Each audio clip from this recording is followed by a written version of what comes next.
So, for some time now, I have wondered what my identity would be if not to identify as white or Caucasian. Now, first of all, if you have not seen Jason Unruh's video on this, I highly recommend that you go watch that first and then come back and watch this one, though I will try to provide some context in the similar way that he did. For years, specifically throughout my teenage years, I identified myself as white, but I never really knew what that meant until I started studying Marxism, Leninism, and later Maoist Third Worldism. Now, let me be very clear on this. There is a difference between being white and whiteness, just as there is a difference between being Jewish and Jewishness, as outlined by ComradeNet earlier this year. Whiteness is a prejudiced position that there is one race that is superior to other races, except the problem is there is no such thing as a white race. That is a social construct that was created by European-driven groups to justify their brutality and their settler colonial dominance over Africa, Asia, the Middle East, and against native populations in the Americas. But there are numerous races amongst the European populations themselves: German, Dane, Anglo, Norman, Irish, Scottish, Gaelic, Italian, etc. These are races of people that formed national identities around them. However, whiteness itself is a concept meant to inflate one's ego and superiority over others. For example, there was a time when Italians and Irish people were not considered to be white for some time. Not just in America, but in the eyes of, well, frankly, the English and the Germans. But as time and demographics have shifted, this changed. So to be proud of being white is to be proud of being part of a group of people that marginalized and discriminated against others, and frankly continue to do so. That's not to say that you cannot be proud to be Irish or Italian or Scottish or Dane. You can even be proud of being English or German, though I would make the argument that that does kind of lead to similar connotations to whiteness, as typically these communities have also marginalized, discriminated, and carried out horrendous crimes against humanity, against other groups of people through settler colonialism and imperialism, but I digress. The problem is America, Canada, Australia, even the UK to a certain extent, still carries this concept of whiteness, and it is very obvious that this is still prevalent given their first worldist mentality towards ongoing events in other parts of the world. They tend to shut themselves off or pretend like it's not happening or doesn't exist. And this whiteness transcends other marginalized groups as well, as referenced in my recent video on the trans community.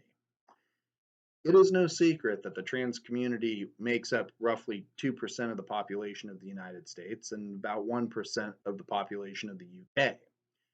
However, of those several million people, roughly 55%, nearly 3/5 of the community, identify as white. This is according to the Williams Institute of Sexual Orientation and Gender Identity Law and Public Policy at the University of California, Los Angeles. These demographics are roughly about the same when you apply it to the overall queer community as a whole, with 60% of the LGBTQ+ population identifying as white. It therefore shouldn't be surprising that these individuals would be apprehensive, to say the least, to revolutionary concepts or change, given that they are very privileged and content with said privilege and unwilling to rock the boat too hard on social issues such as racism or foreign policy issues like the ongoing genocide in Gaza, Palestine, and Lebanon. The same people that accuse the left or black, brown, or indigenous people of being single-issue voters are very much single-issue voters when you boil it down to the bones. The issues they are concerned about are largely the marginalization of their own community and focusing those issues on what candidates who, quote-unquote, best support them can provide for them, even though generally very little, if anything, gets done. But they hold on to this concept because of whiteness, because at the end of the day, the capitalist system, the system of bourgeois exploitation of the lumpen, many of whom are disproportionately Black, Latino, or Indigenous, is the same system that white, gay, queer, and trans people still benefit from to some degree, and to some extent use to their advantage.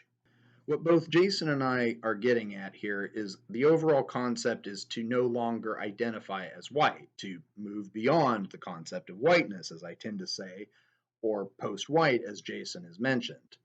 This concept is to return to your roots, as the Back to Europe movement actually means.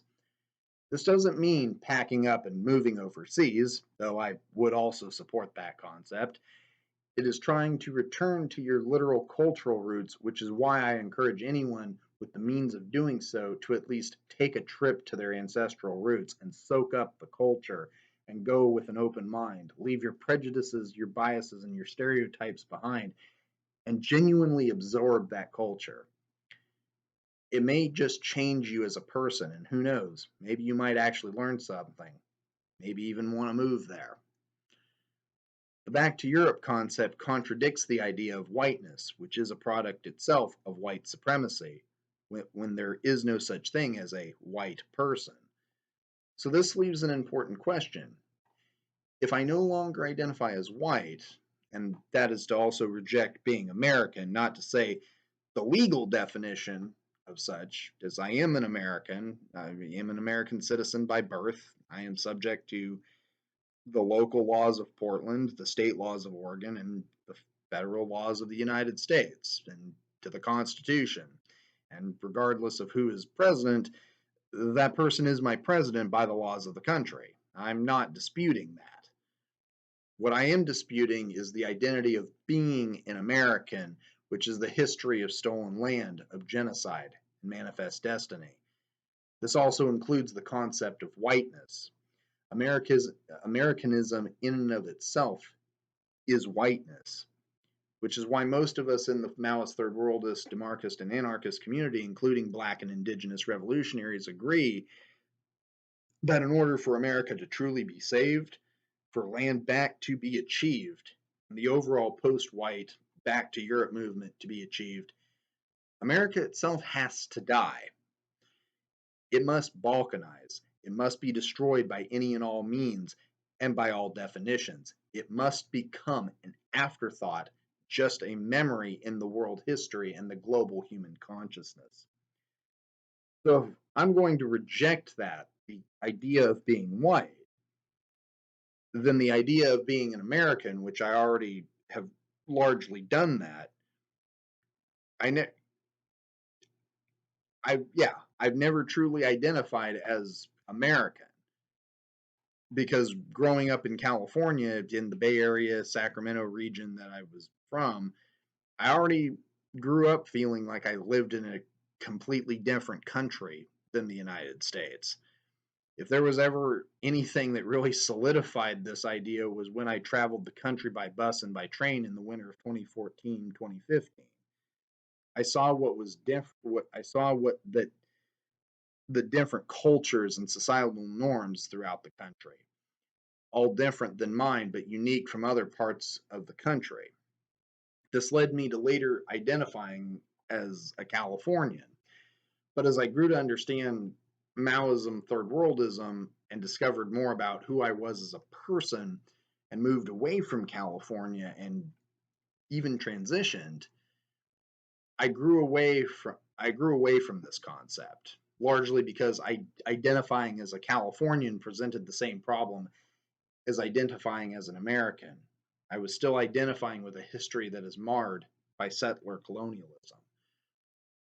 So if not white, if not American, or Californian, or even Cascadian by this point, what was I?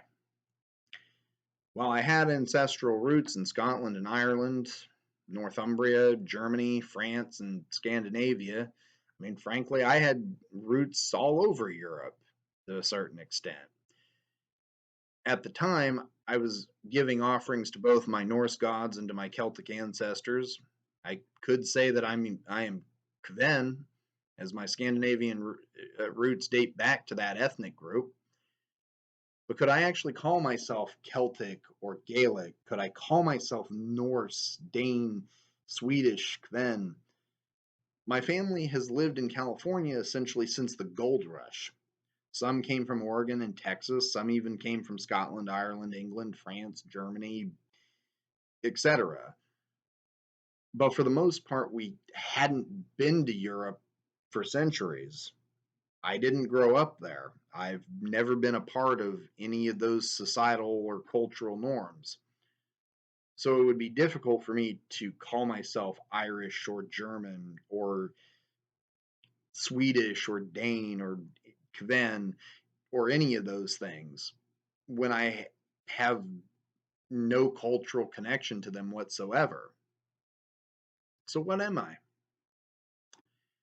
And after thinking about it for some time, thinking about who I was, who I am as a person, my general state of mind, the only thing that I can honestly think that describes me best and best represents who I am is RedPagan.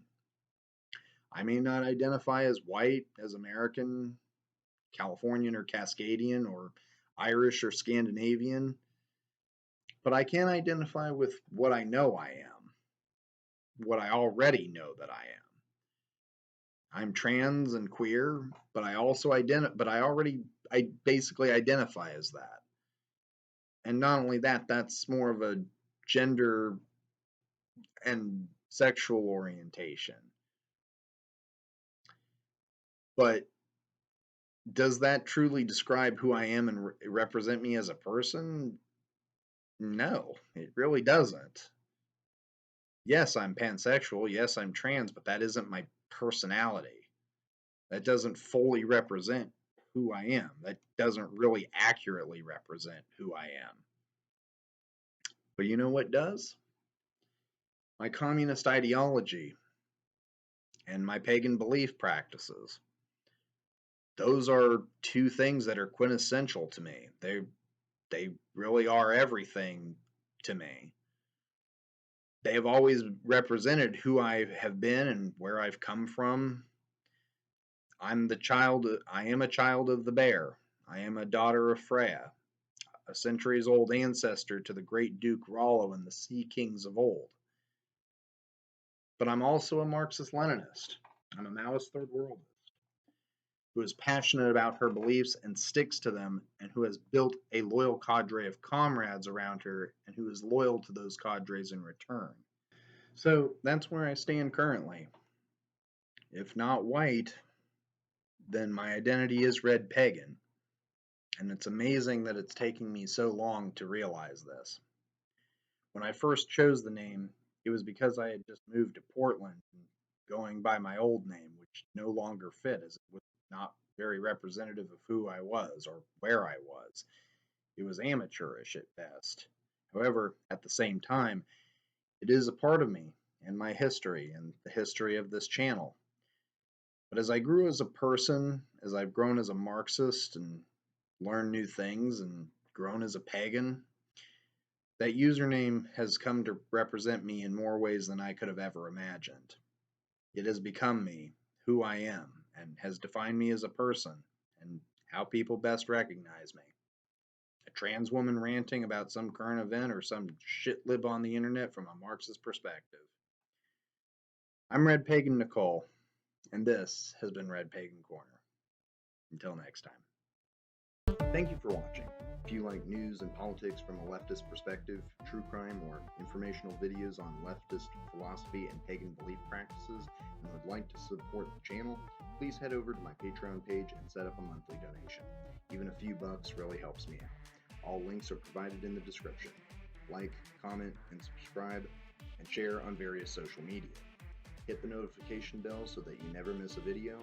I put out content regularly, so you will always get quite a bang for your buck.